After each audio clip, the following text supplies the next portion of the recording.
Lebih dari 2 dekade telah berlalu sejak Timor Leste resmi berdiri sebagai sebuah negara merdeka. 20 tahun bukanlah waktu yang singkat. Itu cukup untuk membangun fondasi, cukup untuk menata arah, dan cukup untuk membuktikan apakah sebuah bangsa mampu berdiri di atas kakinya sendiri. Namun hingga hari ini, satu pertanyaan besar masih terus menggantung di udara. Kemana sebenarnya arah Timor Leste berjalan? Apakah negeri kecil di ujung timur Nusantara ini benar-benar melangkah menuju masa depan yang cerah, atau justru terjebak dalam lingkaran ketergantungan yang tak pernah putus?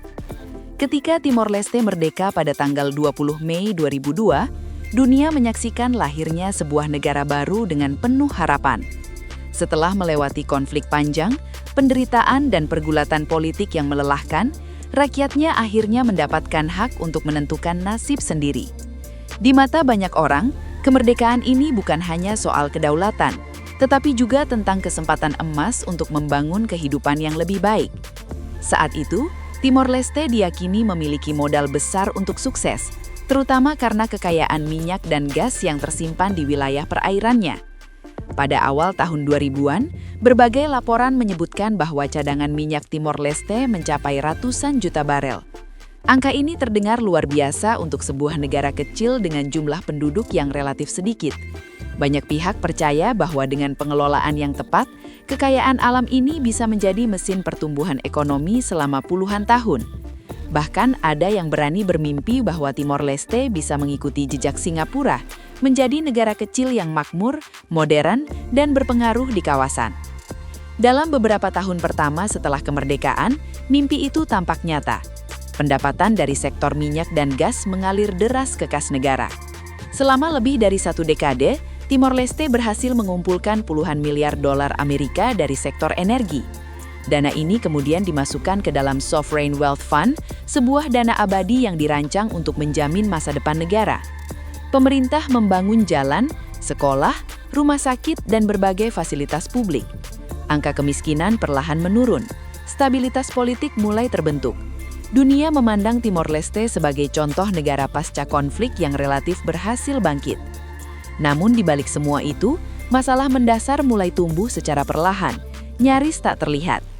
Ekonomi Timor Leste terlalu bergantung pada satu sumber pendapatan. Minyak dan gas menjadi tulang punggung hampir seluruh aktivitas negara.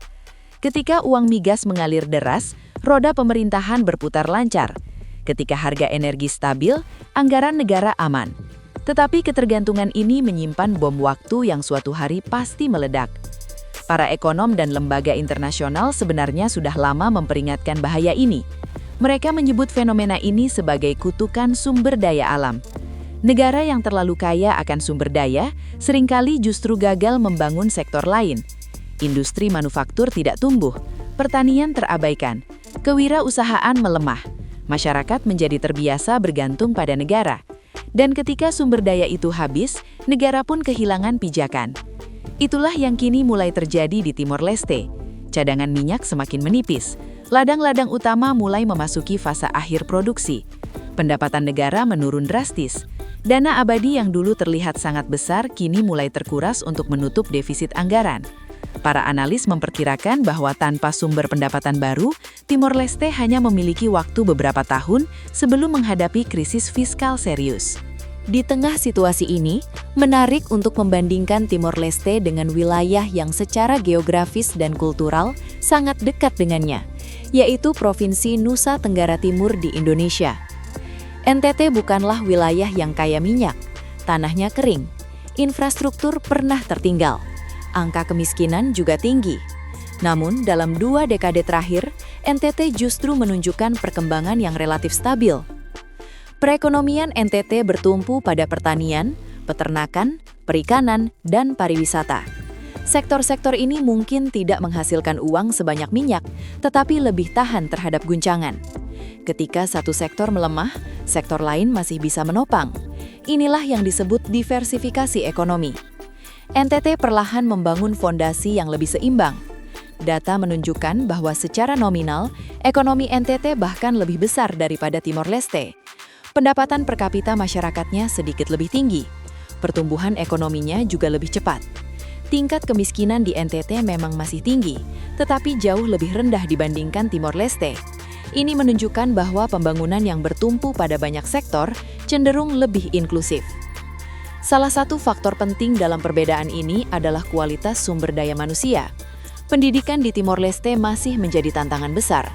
Rata-rata lama sekolah yang rendah menunjukkan bahwa banyak warga belum memiliki keterampilan yang dibutuhkan untuk bersaing di dunia modern.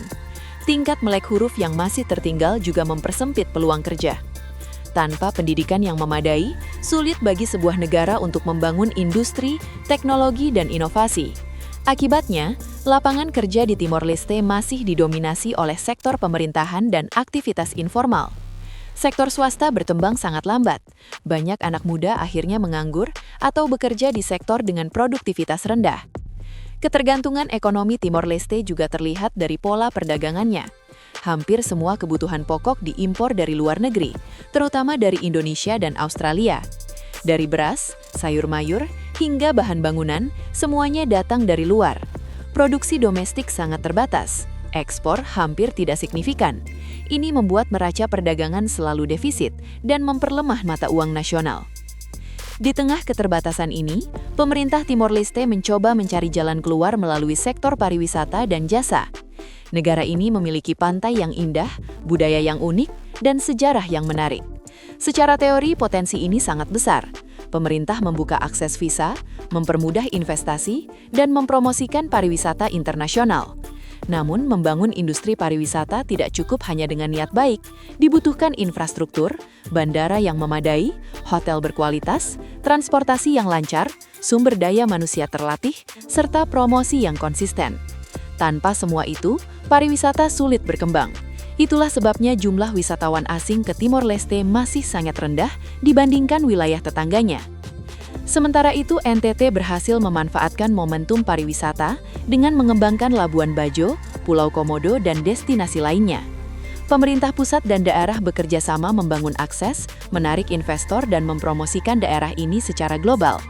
Hasilnya terlihat nyata dalam jumlah kunjungan wisatawan dan pertumbuhan ekonomi lokal.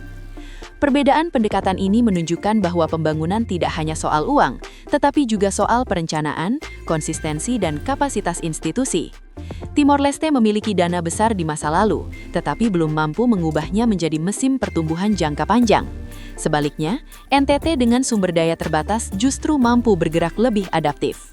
Lalu, bagaimana masa depan Timor Leste? Apakah negara ini sudah terlambat untuk berubah? Jawabannya belum tentu. Timor Leste masih memiliki peluang. Populasinya masih muda, stabilitas politik relatif terjaga, hubungan internasional cukup baik, posisi geografisnya strategis. Semua ini adalah modal penting. Namun, waktu tidak berpihak. Setiap tahun tanpa reformasi berarti memperkecil peluang. Timor Leste harus segera melakukan transformasi ekonomi. Pertanian modern perlu dikembangkan, perikanan harus dioptimalkan, industri kecil dan menengah harus didukung, pendidikan harus menjadi prioritas utama, dunia usaha harus diberi ruang tumbuh. Lebih dari itu, mentalitas ketergantungan juga harus diubah. Masyarakat tidak bisa terus berharap pada negara dan dana migas. Kemandirian ekonomi harus dibangun dari bawah, kewirausahaan harus didorong, inovasi harus dihargai, resiko harus berani diambil. Sejarah telah membuktikan bahwa kemerdekaan bukanlah akhir perjuangan. Ia justru awal dari tantangan yang lebih besar. Timor Leste telah berhasil merebut kedaulatan politik. Kini yang tersisa adalah merebut kedaulatan ekonomi. Tanpa itu, kemerdekaan hanya akan menjadi simbol, bukan kesejahteraan nyata. Di sisi lain, kisah NTT juga memberi pelajaran bahwa keterbatasan bukan alasan untuk stagnasi. Dengan strategi yang tepat, wilayah yang dulu tertinggal pun bisa bangkit. Pembangunan memang tidak instan, ia membutuhkan kesabaran, konsistensi, dan keberanian mengambil keputusan sulit. Pada akhirnya, masa depan Timor Leste akan ditentukan oleh pilihan yang dibuat hari ini. Apakah negara ini berani keluar dari zona nyaman minyak dan gas? Apakah ia siap berinvestasi besar-besaran pada manusia? Apakah ia mampu membangun ekonomi yang produktif dan inklusif? Waktu terus berjalan, cadangan minyak terus menipis, generasi muda terus bertambah, tantangan global semakin kompleks.